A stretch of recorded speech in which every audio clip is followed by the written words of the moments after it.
Krisis ang makapangyarihang Iglesia ni Cristo.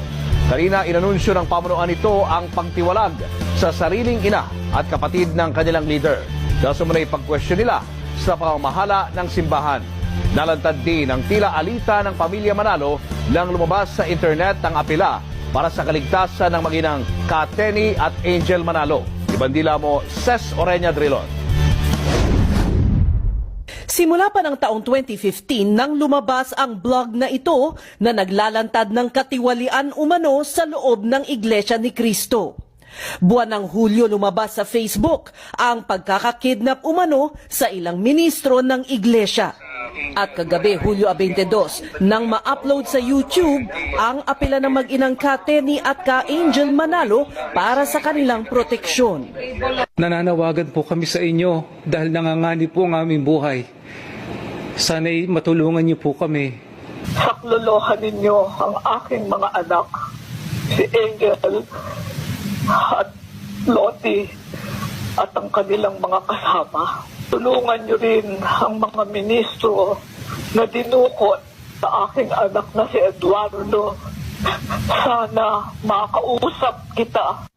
Lumalabas na may kaugnayan sa pamamahala at liderato ang punot dulo ng kaguluhan sa pamunuan ng Iglesia ni Cristo. Nailantad din ang tila hidwaan sa pamilyang nagtatag ng maimpluwensyang simbahan. Pero itinanggi ni Ka Bienvenido Santiago, General Evangelist ng INC, ang mga pahayag ng mag-ina. Di umano ay nanganganib ang kanilang buhay at meron pang aligasyon na meron daw mga dinukot na mga ministro na wari ibig na palabasing may kinalaman din ng Iglesia, ay wala pong katotohanan. Hindi po totoo yun. Ang basa namin doon sa ipinahayag nila kagabi sa YouTube ay ibig lamang nilang makakuha ng mga tao na magsisimpatya sa kanila. Para nang sa ganon ay makuha nila yun talagang gusto nila na mapakialaman ang pamamahala sa Iglesia. Dahil dito, nagpa siya ang INC na itiwalag sina Ka-Angel at Kateni Manalo. Ibig sabihin, hindi na sila kasapi ng INC at hindi na sila papayagang makasamba.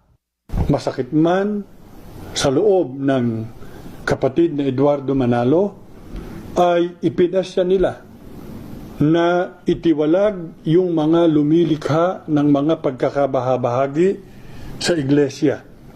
Kaya sa mga pagsambang isasagawa ng Iglesia ni Cristo, simula sa araw na ito, ay ipaalam yon sa lahat ng mga kapatid yung pasyang yon ng tagapamahalang pangkalahatan. Ayon sa ilang blog ng mga nagpakilalang may personal na alam sa mga nangyari, ginigipit ni INC Executive Minister Eduardo Manalo at ng kanyang council ang kanyang ina at mga kapatid dahil umano sa hindi pagkakasundo sa pagpapatakbo sa iglesia. Lumaki umano ang gulo matapos pagdudahan ng pamunuan ang ilang ministro na impormante ng blog o kaya'y nagsulat mismo ng blog. May ilang alegasyon din ng korupsyon laban sa pamumuno ni Ka Eduardo, partikular kay Glicerio Santos na auditor niya. Si Eduardo Manalo ang inihalal ng INC na kapalit ng kanyang amang si Ka Eranio Erdi Manalo nang yumao ito noong 2009. Si Ka Erdi ang asawa ni Cristina Teni Manalo na nanay nina Eduardo, Angel, Mark, Lolita, Erlinda at Liberty. Si Ka Erdi rin ang anak naman na itinuturing na sugo ng iglesia na si Ka Felix Manalo. Sa ilang Facebook account, may mga panawagan sa mga miyembro ng Iglesia ni Cristo na pumunta sa bahay na ito sa Tandang Sora, kung saan nakatira ang pamilya Manalo. Magbibigay sana ng panayam ang mag-iina, pero pasado alas 12 ng tanghali nang may nagpailaw ng flashlight at naglabas ng mensahe na tulong, hostage kami, pero hindi nagpakita ang may hawak ng karatula.